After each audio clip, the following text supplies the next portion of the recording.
Good afternoon and welcome to the show. I'm sorry, good evening and welcome to the show. I'm not still at 3 o'clock, but old habits, die hard, that kind of stuff, die hard with a vengeance, etc. Nakatomi Tower, whatever. Okay, I'm in a weird mood today. So I guess weird is better than bad, given that I had some potentially bad news earlier today. But nonetheless, okay, we're gonna, whatever. We'll figure some things out. Anyway, now, so what we're gonna do here is we're gonna do some stories. We're gonna have some fun, and we're gonna talk about, of course, AOC. AOC and her quest to find furniture. Just a fun story. Then we'll talk about some more important stuff. We've got Beto O'Rourke, who has just announced that he will seek the presidency, the candidacy for the Democratic Party. So I've got some thoughts on that. Then we've got Katie Pavlik defending Donald Trump. We have some details of the college admissions scandal. So those are going to infuriate you. That is a big, in-depth sort of look into the kinds of things that they used, to try to get their kids into college without actually being able to, do it on their own merit. Then we have some fallout for that for Lori Loughlin's daughter, apparently a makeup artist person on YouTube, so that's interesting, beauty YouTube, so she got a little bit of backlash for that, and I'm going to share that with you. So, it's going to be a lot of fun. So, anyway, what we're going to do, we're going to start out by thanking some members. We'll go to patreon.com first, and I want to thank John Fenner, John Stafford, John Murphy, John Watson, John Von Herbert, Jorge Hago, Joseph Terry, and Joshua Lighthill. So thank you to all those patrons who support us, patreon.com/TYTNation. And also we have a new channel member as well, Nellie Hunt. So thank you, Nellie, and thank you to all those who signed up on Patreon, patreon.com/TYTNation. Okay, so first let's get into some fun stuff. We'll start out with a little bit of AOC. Okay. There we go. Now, Representative Alexandria Cortez, start that again. Representative Alexandria Ocasio-Cortez is no stranger to the internet and internet fame. So, earlier, she decided to use that to ask for some office furniture, or some not office furniture, but some regular furniture for her Washington apartment. Now, she says, look, I've been living here for about 2 months, and I still don't have any furniture. So I'd like some suggestions. And, of course, the internet, as it always does, responds, and it's awesome. AOC first tweeted, is Instagram still down? This is what happened yesterday. Because after 2 months almost furnitureless in DC, I'm trying to take you all on the riveting adventure of getting a chair. Also, she asked, if you had to start a new apartment from scratch, what would be the first 5 pieces of furniture items you would get? Asking for me. I love these responses, starting with Nick Offerman, who played in Parks and Rec. He responded, table saw? Those of you who are familiar with this character in Parks and Rec, which I've been watching, by the way. So I've been watching, I've been enjoying that show. I know it's kind of like goofy because they've got Joe Biden and everything like that, and John McCain. I'm like a little cringy at those parts. But generally, Ron Swanson. Come on, who doesn't love Ron Swanson? Anyway, I love that response. There's more. Chris O'Dowd says, treat yourself to a lazy boy. Will Finchman added, I can't wait until Fox News publishes AOC buys chair. Why does she hate trees? Watch for it. Watch for it. It'll either be on Hannity or Tucker Carlson. Well, no, Tucker's in a little bit of trouble, so maybe not. Brian says, ask Ben Carson. He can probably find you something really nice. And for those of you who might have forgotten, that's a reference to Ben Carson spending about $31,000 of taxpayer money on a dining set last year. You know, I forgot that even happened for a while. I mean, seriously. 2018, there was so much packed into that year. It feels like it's 10 years compressed into one with all the scandal. Super, super scandalous. And just probably the longest year on record. I swear. But there's more. Again, fun stuff. Shakedown says, Handy's whole show tonight is just going to be about your chair. What kind of chair is it? How much did the chair cost the taxpayers? Probably nothing. Why didn't she go with something renewable? Why did she have to go with wood? Why can't she sit on the floor? Oh, Fox News. Ken E. Hall says, this is what's wrong with the Democrats. They want to take away a small percentage of money from billionaires so they can live it up by having a chair. Can't they just stand? Obvious fun tweet there. Lots of sarcasm. I think it's great. Dave Weasel says, a wall. Fascinating. And, of course, friend of mine and friend of the show, John Iderola, has some advice. He says, a Calyx shelf for a board game collection. Everything else can wait. Sage advice there, John, as always. Like I said, we're having a little bit of fun here. I'm seeing that, oh my God, she's got a chair. You can't have a chair and be a democratic socialist. How dare you? How dare you get a chair? You're supposed to only wear rags and not have an apartment. Can't have an apartment either. No, you got to live in the street, have rags, and then no chair. If you want to be a socialist. I mean, that's like the Fox News definition of what a socialist should do. I remember, I believe it was probably on Carlson's show, but I'm not sure 100%. Like, what are they supposed to do? Walk instead of take a car? Which AOC got caught driving a minivan. Oh my God, scandal of the century, right? What are they supposed to do? Walk? And to that, the person on Fox News says, yes, she's supposed to walk. It's ridiculous. But anyway, I guess she's not supposed to not have furniture. I don't know. But anyway, I love these responses because, again, it's fun. Okay, there's more. Let's get into more serious stuff. Let's go to Beto O'Rourke. Beto. I still don't understand. I still don't know what to call him. Maybe I'll just call him by his name, Robert Francis O'Rourke. Yeah, maybe I'll go with that. Okay. Anyway, Robert Francis O'Rourke.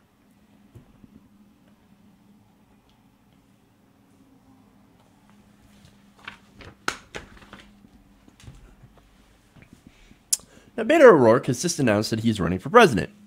And already, there have been things that are coming out about him that don't look good at all. And in fact, they've been coming out for some time, but it doesn't look good in the midst of a primary where there are a lot of progressive candidates. Now, one of the things that just came out is the fact that during the 2018 midterms, Beto O'Rourke actually ended up helping a Republican. Now, the thing about that is that this was a time where everybody was saying, oh, we got to vote blue. It's very, very important to vote blue, to vote in Democrats, so that we can make sure to put a check on Donald Trump's power. And during that time, where was Beto O'Rourke? Helping a Republican incumbent win his election against a Democrat. Now, at this time, Beto was visiting Texas's 23rd district. And this was last August, where there was a Democrat, Gina Ortiz Jones, that was running against a GOP incumbent named Will Hurd. Now, per the New York Times, a Democratic Party county chairwoman had posed to him an uncomfortable question. Mr. O'Rourke had not endorsed Miss Jones. In fact, he had elevated her Republican opponent, Representative Will Hurd, with frequent praise and most memorably a live-stream bipartisan road trip that helped jumpstart their midterm campaigns. Would Mr. O'Rourke support the Democrat? And of course, it turns out he did not. He helped the Republican, as you can see from that picture. That's from their road trip, where they got to be such good bros. Now, when challenged on this, of course, O'Rourke had responded, "Look, this is a place where my politics and my job and my commitment to this country come into conflict. I'm going to put country over party." Country over party. Now, the result, of course, is that Will Hurd won by fewer than 1,000 votes. And, of course, there was a lot of anger over that.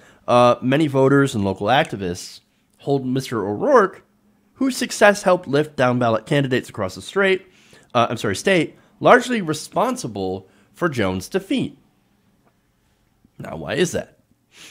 Okay, so, look, the result here, okay, is now you have Will Hurd, right? Why would Robert Francis O'Rourke, a Democrat, who started out being very progressive, or at least said all the right things to show that he was a progressive, why would he endorse a Republican? That's really, really strange. Why would he support a Republican? Well, it's explained as the Will Hurd is considered a moderate Republican, right? As a representative of a border district, Hurd has been a prominent critic of Trump's immigration policies.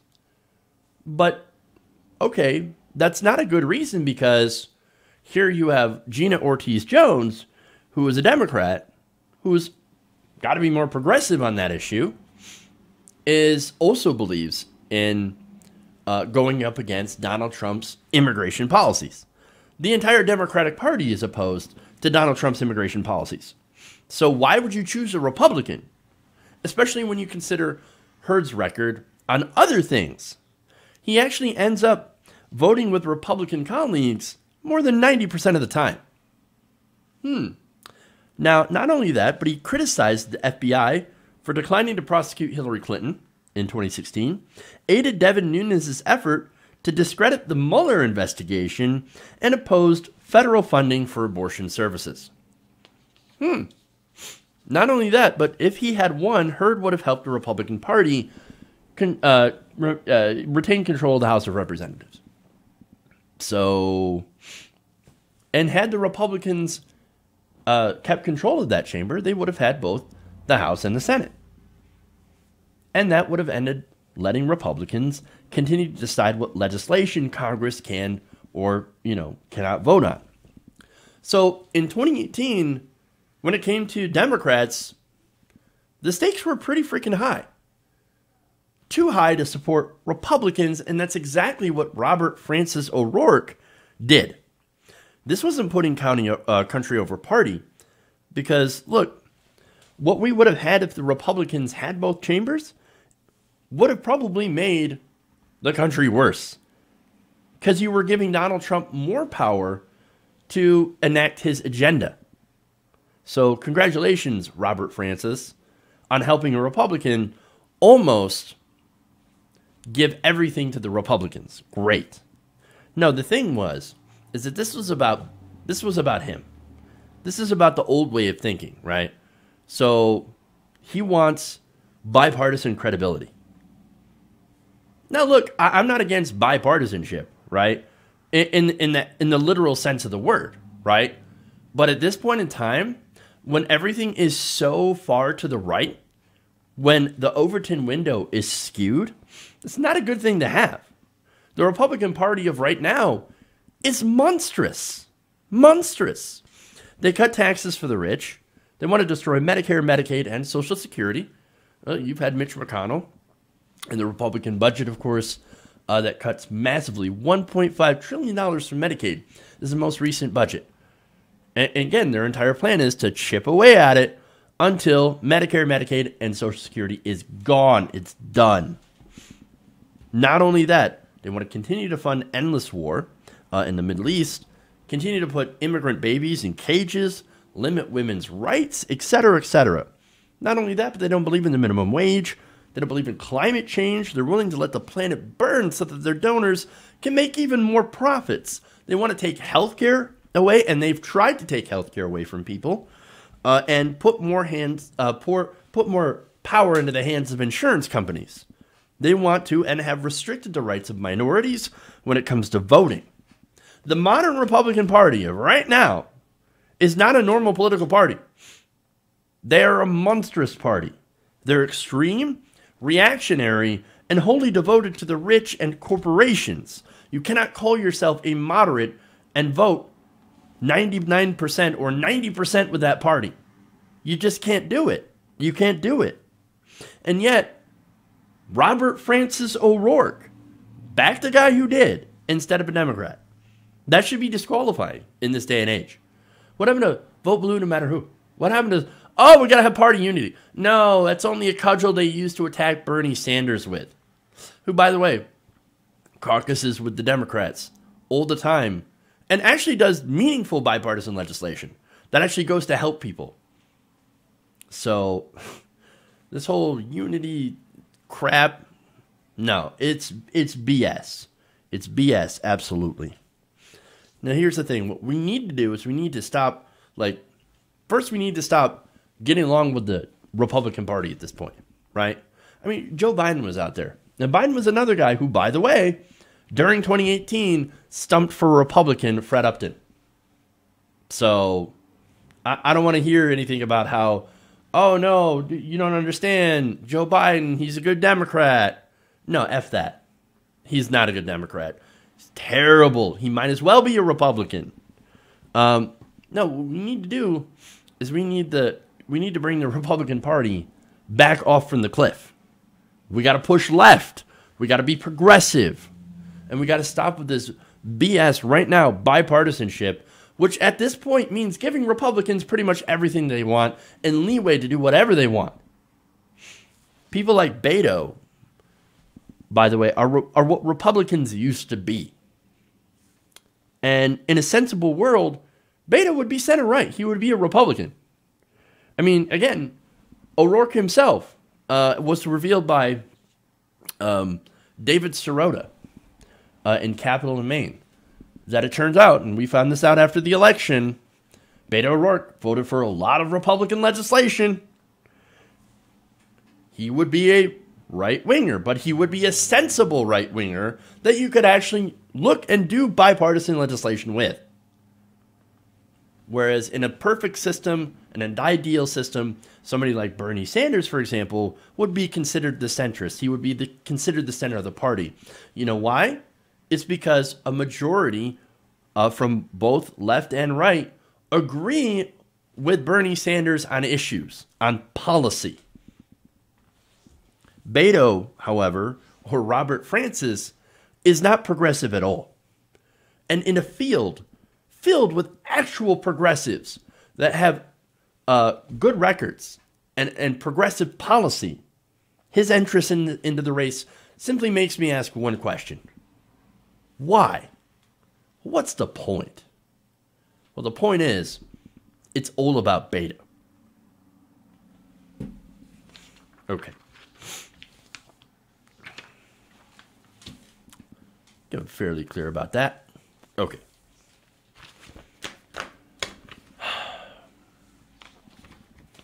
One more here. Nope. Actually not. No, I got a couple more, actually.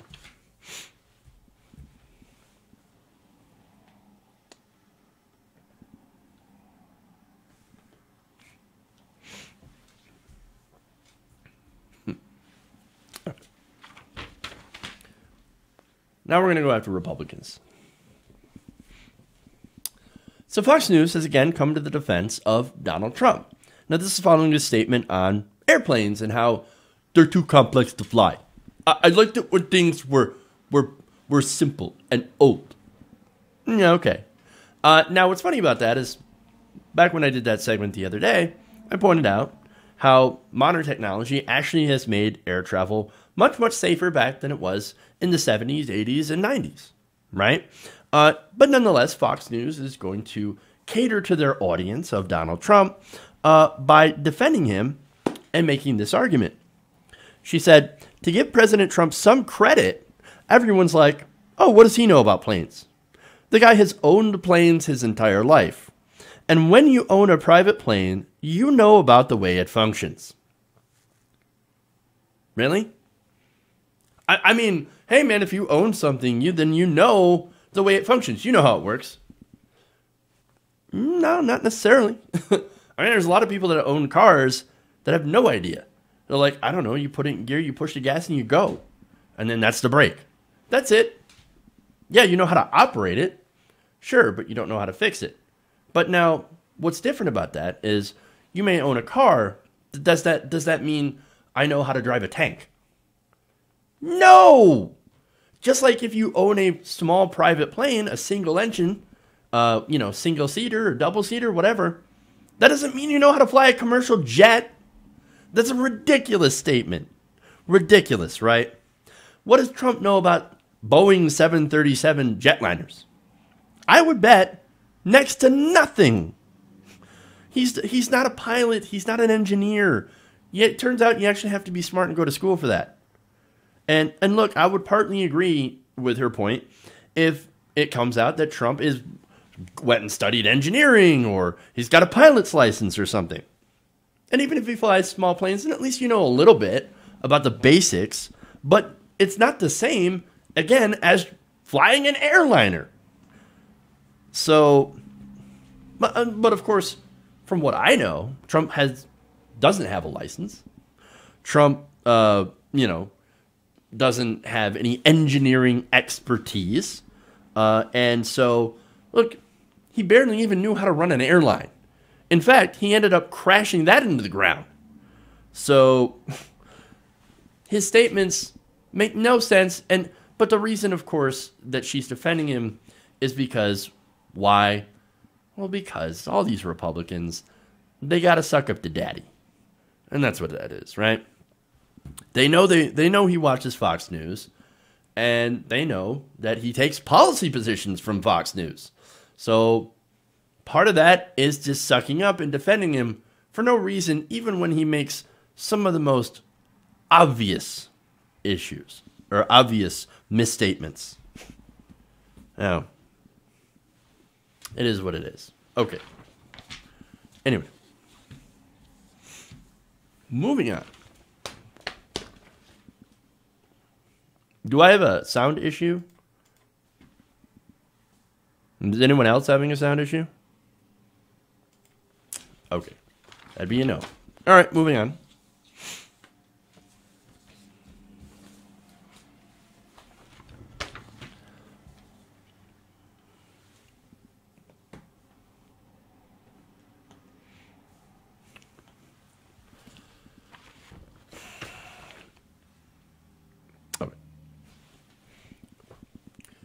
So President Trump refuses to believe that solar energy actually provides more jobs than coal. Now, this is according to his former economic advisor, Gary Cohn, who, while talking about his time in the White House, told the host of Freakonomics podcast how deeply economically ignorant this president actually is. Now, Cohn said that when he was talking about energy policy, that he had trouble convincing the president about the virtues of solar power. He was actually saying, look, solar power, it's the energy of the future. And we're going to have to go and invest in that, and we're going to actually have to accept that. And he said the president was unpersuaded and said, oh, I don't believe it. I don't believe that solar energy has more people working in it than coal. I can't believe it. In fact, he said, I remember vividly having a conversation with the president on coal jobs versus solar panel installers. He said, we ended up putting up tariffs on solar panels, which I didn't understand either. And I did turn to him one day and I said, Mr. President, how many coal miners do we have in the United States? And how many solar panel installers do we have? And I said, I'm not here to trick you up. The answer is, I'll make it simple, because you got to make it simple for him. Let's be honest. He said, less than 50,000 coal miners into the United States, and more than 350,000 solar panel installers. And to which the president said, I don't believe it. I do. Fake news. It's all fake news. Now, on the tariffs part. Now, look, we all know that the tariffs were meant to hurt solar sales, to drop the job numbers. Ironically, right, Donald Trump wanted to sabotage the solar industry so that he could increase reliance on coal and therefore save coal jobs. You know what that is? You know what we call that? That's crony capitalism, right? That is the government coming in and picking winners and losers. Wait a minute. I thought Republicans were against that. But in reality, look, Donald Trump ran as a Republican. Do you think he has actually any core conservative principles? No, absolutely not. And neither does the Republican Party, and I'm going to give you a great example of that in a minute. But first, Cohen also went to explain that Trump's love affair with coal had a lot to do with the appeal to nostalgia in key swing states, where coal mining communities have been hurt by the rise of alternative energy, such as natural gas and renewables. So, Cohen said, he understood in West Virginia and southern Ohio and Pennsylvania, you better go talk about coal. And he understood in certain steel towns, when he looked at the empty steel mills, he should talk about bringing back steel jobs. But that goes to the core of who Donald Trump is. He's a marketer. He's promotion. And that's all he knows how to do, is promote himself. And it says, look, I'm going to go to these places. I'm going to talk about bringing back coal. I'm going to promise them that I'm going to bring back coal jobs, even though I have no plan to do that. And to use quote-unquote nostalgia to get votes. What do you think Make America Great Again is? It's actually ripping off Ronald Reagan. And he says, I'm going to make America great again. Well, how are you going to do that? A lot of stuff. So much stuff. I've got so many ideas, your heads will spin. No, you don't. No, he can't make coal great again. No. You know why? It's because coal is dying, literally. No. The only option that he has to do is to actually embrace solar technology, which is, as I said, cheaper and it's got more jobs. And he could use that to actually help the coal miners. See, that would be interesting to see him launch a job retraining program for people in the coal industry that are being left behind by other technology. So maybe something like free education, healthcare, assistance programs for miners while we transition to solar. And we will transition to solar and wind and other alternative energies. It's only a matter of time. And it's also a matter of if we're going to take care of those miners while it happens. Or are we not going to take care of the miners? Because what you can't do is keep selling people on a false promise that you are going to bring back coal. It's not feasible. It's not economic anymore. I know some of you might be thinking, oh, you're lying libtard, whatever. Fox News and Republicans tell me that coal is awesome and that there's so many coal miners and coal jobs, etc. No, you would be wrong. Here's an example why, right? Now in Wyoming, a report last year by energy company Pacificorp noted that 60% of its coal plants are now uneconomic. Now, what does that mean? It basically means that they're more expensive to run than the energy that they can output. They are more expensive to run. They are not making money with coal. Coal is more expensive than wind and solar power. And, of course, in Wyoming, which is where a lot of coal plants are located, that's a big, big problem for them, right? Any place where there is a lot of coal plants, it turns out that if you have a system where coal is more expensive, well, who's going to end up paying the price? Consumers, ratepayers. So what's going on? And what do the Republicans do about it, by the way? That's the other question, right? Now, instead of installing cheaper renewable energy sources for the grid, Republicans, who have a supermajority in Wyoming, passed a bill that forced ratepayers to pay more for coal in order to keep those plants open. So University of Wyoming economist Jason Shogren told the Wyoming Tribune Eagle about this plan, and he said, quote, "In one sense, it's a very socialist program." Socialism. There's more. On a macro scale, the Trump administration has proposed widespread bailouts for the industry at large. Now, they said, it has been reported, I should say, that the administration has tried urging utilities not to shut down coal plants, and the Department of Energy is providing up to $38 million in funding for existing coal plants. Socialism, man. What are we doing? We're picking winners and losers. Coal is an obvious loser. Solar power and wind power are obvious winners. No, we're going to prop up the coal industry because we need their votes. We need the votes of the rubes and that are working in the coal mines all day. We need their votes. And so we're going to promise them something we can never, ever deliver. That's what's going on here. The thing is, as I said, coal is dying. And that's actually a good thing because, look, coal is a large source of carbon emissions. And it's a dirty fuel. You've got mountaintop removal. You've got coal ash getting into rivers and streams and pollution. It's time for coal to go. It's time for coal to get replaced, especially if we're going to meet the target of basically going carbon neutral within the next, less than 12 years. We don't have that much time left. But, again, when you talk about climate change, or when you even talk about economic reality around the president, he doesn't believe it.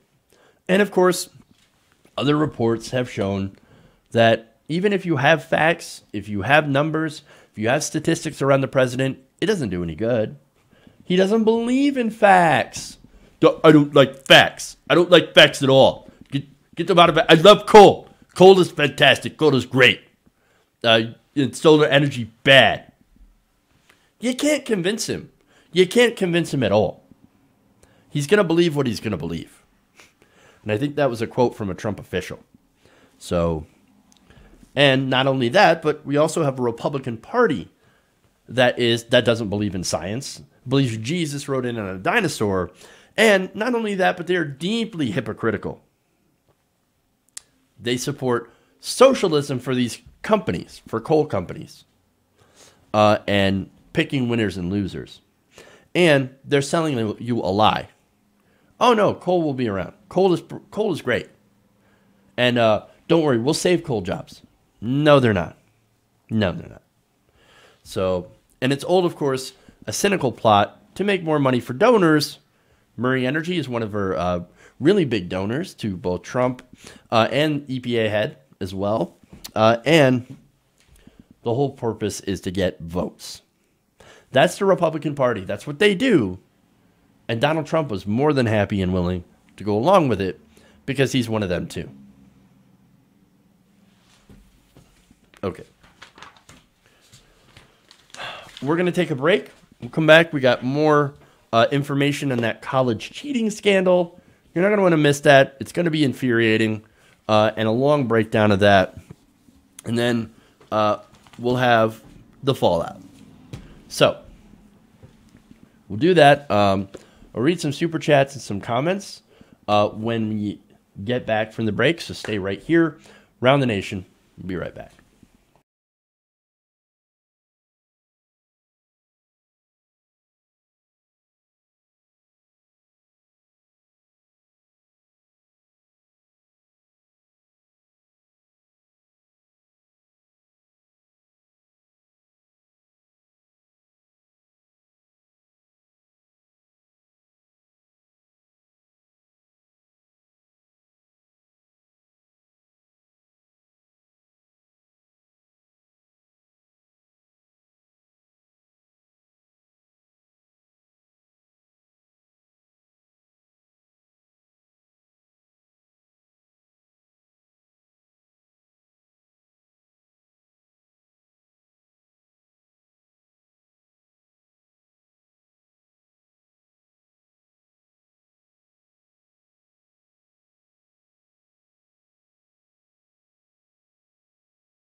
Hey everybody, welcome back to the show. Run the Nation right here. Jeff Waldorf here with you. Okay, so a little bit of news. It turns out, I believe the House pretty much unanimously voted to go against Donald Trump's emergency declaration. That's awesome. So great. So what's interesting about that is there are a lot of people that are not buying this emergency declaration from the president because, well, there's no reason to. It's fake. Why would you be in support of that? How could you justify an emergency when there's not actually an emergency? It's insane. But anyway, so there's a breaking news on that. Now, I want to read a couple of, comments here. Breaking: Lindsey Graham manages to block the the resolution to make the Mueller report public. So I saw that earlier today as well. So what is the one thing that they're most afraid of, these Republicans? The Mueller report. They're afraid of being held accountable. Shocker, right? So, look, man, that's look, if it didn't say anything that was bad, why block it? Curious about that. But who knows, right? We don't get to see it, apparently. Us plebs. We don't get to see what's going on with the report and what they found for Donald Trump. Sad day for us. All right. So, let's see. Let's move on. Let's head into the next story here. Okay.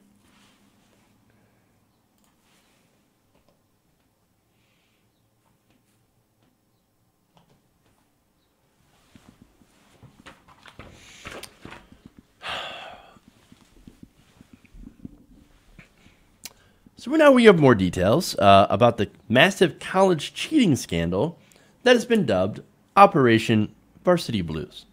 So that's fun. But also, inside this report is a lot of things that'll make people very, very furious.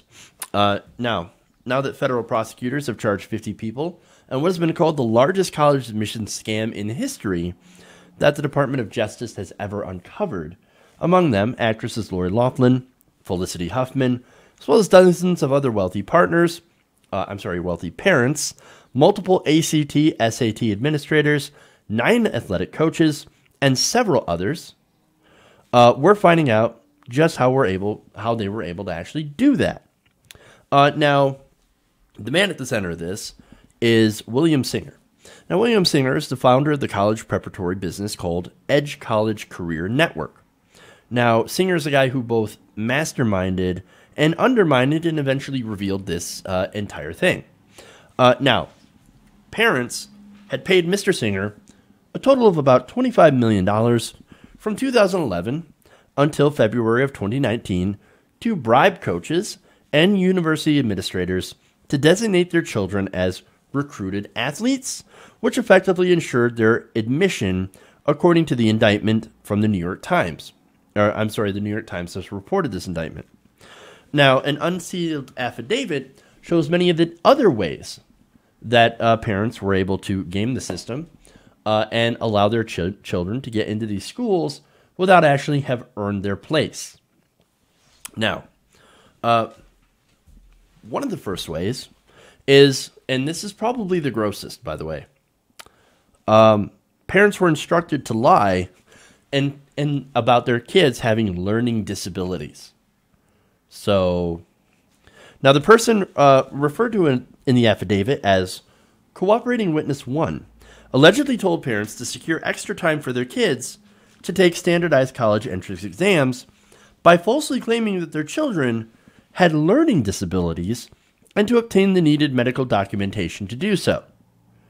So, learning disabilities. So once they were able to do that and claim that, the students would be given accommodations to take the test in an individualized setting, sometimes over several days, and with a proctor. CW1 also told the parents to have their kids take the required entrance exams at one of 2 locations that he had controlled, and where administrators could be bribed. And I guess that's what they mean by control. Now, I want to tell you some of the quotes here. These are devastating. Okay. So, CW1. He said, so here's what we need to do. And I think I mentioned this to your wife. We may need to get your daughter tested for a learning difference. And let's say it's my person that does it, or whoever you want to do it. I need that person to get her 100% extended time over multiple days. So what that means is we'll have to show that there's some discrepancies in her learning, which there's got to be anyways. And if she gets 100, Gordon, then I own 2 schools. I can have her test at one of my schools, and I can guarantee her a score. But it gets worse. Didn't think that was bad enough. The report also has CW1 telling one parent to tell his kid to, quote, be stupid. Quote, I also need to tell your daughter when she gets tested to be stupid, not as smart as she is. They said the goal is to be slow, to be not as bright, all that, so we show discrepancies. Gross. Super gross. Imagine the kids that actually have real disabilities that were now passed over in favor of these wealthy, entitled kids for acting as if they had learning disabilities. It's infuriating. It's absolutely infuriating. Now, there's more, of course. Cheating, right? Actually cheating on tests by having people stand in. Stand-ins were paid to take the exams for the students. Administrators were bribed. Somebody would help students take tests, give them answers, or a proctor would correct their answers after the students had taken it. Parents paid between $15,000 and $75,000 for these quote-unquote services. Along these same lines, parents also paid to forge their students' handwriting for the essay portion of the exam. According to court filings, Jane Buckingham, the owner of a marketing firm in L.A., paid Singer $50,000 for a stand-in to take the ACT in her son's place. She sent an email with a photograph of her son's handwriting with the note, good luck with this. You also had coaches that were being bribed. I mentioned that before. Coaches were bribed to, of course, allow these students in for athletic reasons that, weren't real, that were fraudulent. These kids were not athletes. And so one example of this is Lori Loughlin and her fashion designer husband, Massimo Giannulli. They're accused of paying $500,000 to CW1 in order to have their daughters admitted to USC as crew recruits. Neither of them had any prior involvement or experience in crew. Again, think about family of modest means, right? Or just people barely in the middle class or working class. But you have a talent at sports, right? Imagine you lose your spot because of a rich kid and her rich parents bribe their way in. You know what this is? This is affirmative action, but for white people. And I wonder why right-wingers are suddenly silent. Why someone like Don Jr. suddenly super silent about this. Weird. Now, they also made up athletic achievements, of course. Instance, CW1 sent an email to a wealthy vineyard owner with his daughter's high school transcripts, falsified SAT scores, and a robust athletic profile, which claimed that she was a 3-year varsity letter winner in water polo, as well as Team MVP 2017. But she was none of those things. Included in the email was a doctored image of the daughter's face edited onto the picture of a real water polo player. They literally photoshopped. That's just one example. Another one, CW1 manufactured a football background for a student to increase their chances of getting into USC. The problem with that? The kid's high school didn't even have a football team. Yeah, right. Now, there are other instances. One about soccer. There was a person, a student who did not play soccer, that was recruited for Yale's women's soccer team. So Singer had instructed somebody to create a soccer profile for the girl who will be a midfielder and attending Yale, so she has to be very good. In her application, she was described as a star player and a co-captain of the prestigious club soccer team in California. Now, okay, so I have an extreme example, too, of this, of the lengths they went through. CW1 had actually altered a student's height. A basketball profile was created for a student trying to get into USC, and though he was only 5'5", and I feel for him, his athletic profile listed him as 6'1". They changed the height. So now, look, you might be thinking, wait a minute. So all these students with falsified athletic profiles, look, I guess you can, mess with grades or whatever in school and just bribe your way in, right? Without actually having to be smart. But if they allow students in there that say that have athletic activity, well, then they have to prove that? Well, I guess in this case, and in many cases, no. Because if they did, that would obviously prove that they're lying if they suck at basketball or water polo or whatever. So they had a plan on that. In order to explain why these athletic recruits could not play, in one instance, CW1 told a parent that the athletic director at USC, whom he had allegedly bribed, told staffers that the student, quote, had an injury and that it happened over the summer and that she would be out and unable to play for at least 6 to 8 months. Well then, I mean, that is frustrating and infuriating that this is happening. Again, think of the academics and athletes who were shut out because some rich person bribed their way in. And sadly, it's kind of how life works. Rich and powerful people will always have an advantage and will always use it to take things that they don't deserve. But there's more. Now, look, as gross as the disabilities thing is, and that's like number one on worst, this actually takes the second spot. Fake charities. According to the report, up to hundreds of thousands of dollars earmarked for undeserved kids were funneled through Singer's company, and then filtered through his organization to the universities where the students had been accepted. The charitable designations allowed some to claim the donations on their taxes. So they set up fake charities in order to funnel money for bribes. The donations did not go to undeserved kids, or underserved kids, I should say. But again, used as a funnel for illegal bribes. I mean, and then as a final slap to the face, rich people who bribe these or who bribe these officials, I almost said politicians because it's so common, they can end up just writing this bribe off in their taxes. Oh no, I gave to a charity for underserved kids. It's the epitome of entitlement, man. And that's what this is too. I mean, think about it. It screams entitlement. No, you don't understand. My kids are entitled to going to this prestigious school. So now we're going to rig the rules because I don't think my kid's smart enough or accomplished enough to be able to get in on their own.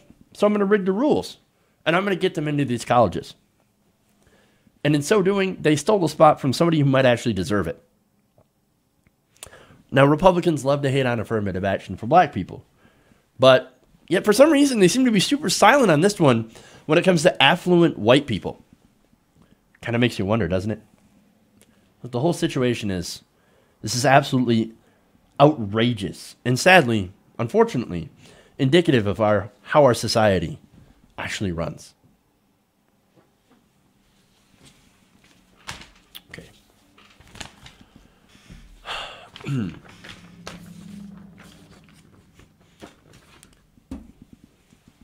One more here.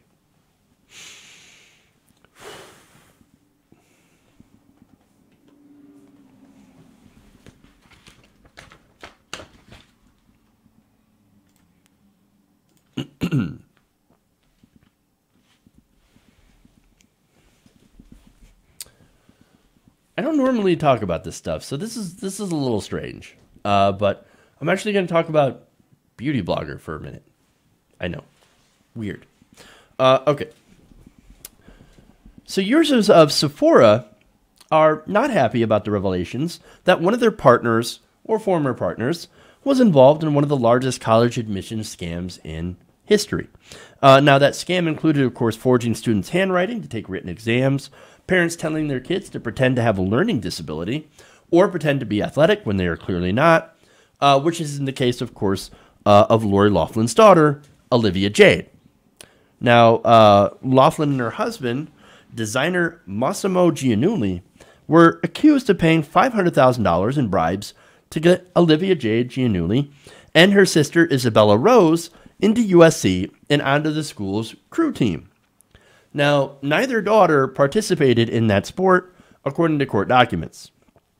Now, Olivia Jade is tied to Sephora, or was, because she ended up doing some business with Sephora and selling makeup. Now, that couple, by the way, Loughlin and her husband, were among more than 40 individuals, including actress Felicity Huffman, who are being accused of bribery.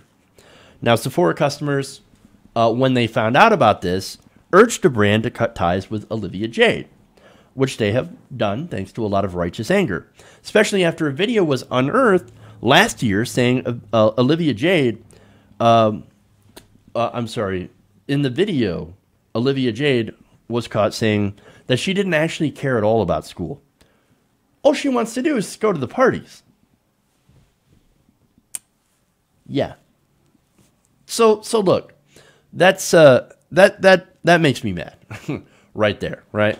Oh no, I don't care about going to school. All I care about is going to the parties and just having fun and whatever. I get a free ride to college, which, by the way, free for me, but actually cost a lot more, including $500,000 in bribes in order to get me into the school that I really don't care about. Now, somebody who has student loans, whose wife has student loans, who knows people that are just drowning in student loan debt to try to get a good education, that irritates me to no end. So, reading these comments, it's a little bit of catharsis, because in reality, I feel almost the same way, or I would if I were a Sephora customer. So now I want to show you some of these so you can enjoy them as well. So let's go to that. Image 1. Do not support. Sephora needs to remove this product. I will no longer shop at Sephora till action is taken. Okay, good. Don't support this entitled cheater. That's more my style. Quote, stop supporting this cheater. You have millions of customers who get into college through hard work. Yes, exactly. Now we have more images here. Sephora should not stand by this fake. As a VIP member, you, Sephora, have gotten my money on products for years. Your collaboration with Olivia Jade should be pulled, or your loyal customers will believe you endorse or condone what this pathetic, entitled spoiled brat stands for. She stands for lying, cheating, and fooling people out of their money and or slot in life. Trash it, or you won't see a lot of customers returning. Also, another great one. Next one is probably my favorite, though. Pairs great with entitlement. Ah, I love it. Another comment. Do I get a discount if I use entitlement or cheater as the promo code? Great. And then finally, of course, 3 more. Entitlement is a terrible shade on you, Sephora. Great. Olivia, your family is a glowing example of what is broken in this country. I hope they throw the book at you. Shame. Which I wish I had the shame bell from Game of Thrones right here, because that would be perfect. Disgraceful. I can't believe Sephora is not taking this page off its website. Update. It has. And drop this product as a VIB Rouge member? Yeah, it's Rouge. I've spent a lot of money at this retailer, and I think that this product should be dropped. Please end your association with Olivia Jade. So, look, you may have noticed that I had some problem with the Rouge, because I'm a video gamer, right? So I'm used to people misspelling rogue as Rouge. So it kind of threw me a little bit like, wait, is that Rogue or Rouge? Anyway, you guys can tell I'm a nerd, so it's really strange that I'm doing a makeup story. But as you can see, it has a point. Now, the company, of course, put out a statement here. They said, after careful review of recent developments, we have made the decision to end the Sephora collection partnership with Olivia Jade, effective immediately.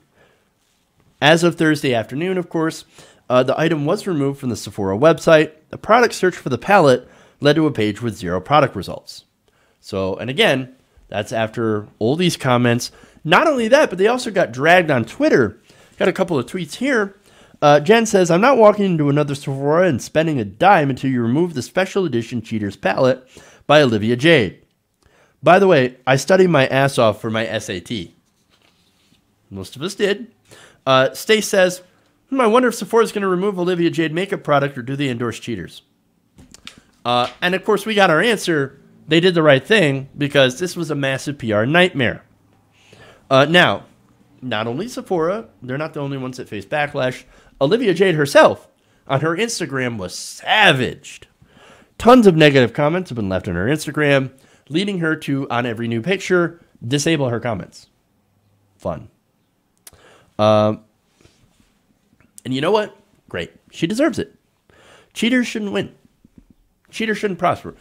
I remember playing the old arcade games, and that would always come up. Cheaters don't prosper. I agree, and maybe we should be a country that actually does that.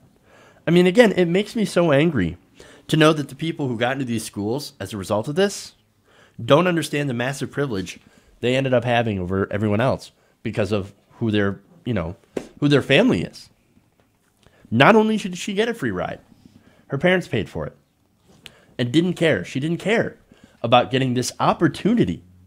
You know how many people worked hard for that?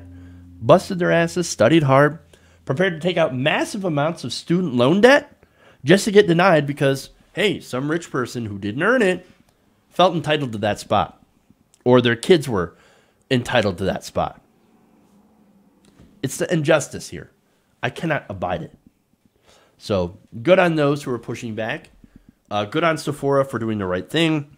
Because at the end of the day, these people are liars, cheats, and entitled. And I hope prosecutors will dismantle this entire system and throw the book at them and finally bring justice to our education system. And I think the fallout from this is going to spread beyond that. Because maybe in America, we're just going to start actually holding people accountable, rich people accountable for rigging the system. It's a great day when that happens. Okay. That's it. That's all I got for you guys today. Thank you for going around the nation with me today. I do have a super chat somewhere that was mentioned that I didn't see pop up. I think it was yesterday that I must have missed one, sorry. So let's go through that now. Shane McAndrew asks, why does Soledad O'Brien can call out MSM yet makes hacky about Bernie Sanders? Not quite sure, like hacky statements. Let's see. I'm not entirely sure what you mean by that. But is Soledad O'Brien part of the establishment going after Bernie Sanders? I think I've seen that. Yes. And that's unfortunate. But why does she call out the mainstream media? I don't know. It's sort of like a hypocrisy, it would seem to be, if she's doing that. But I'm not entirely sure if she is doing that because, I haven't really seen it. So yeah, I'm reading that right now, actually. Statements. Hacky statements against Bernie Sanders. I mean, it could be that, again, she's hypocritical and maybe, I don't know, maybe she gets some leeway to criticize the mainstream media, but that criticism ends when it comes to Bernie Sanders because Bernie Sanders would end up destroying their free ride. I mean, it could be that, but I'm not entirely sure on that. But that's what I think about it. Okay. Thank you guys. Thank you for the super chat. Thank you for watching. Please like and share the stream if you haven't already. That helps out greatly. And TYT is next. So everybody remember, love you guys, and change begins with you. Good night, nation. We'll see you guys tomorrow right here.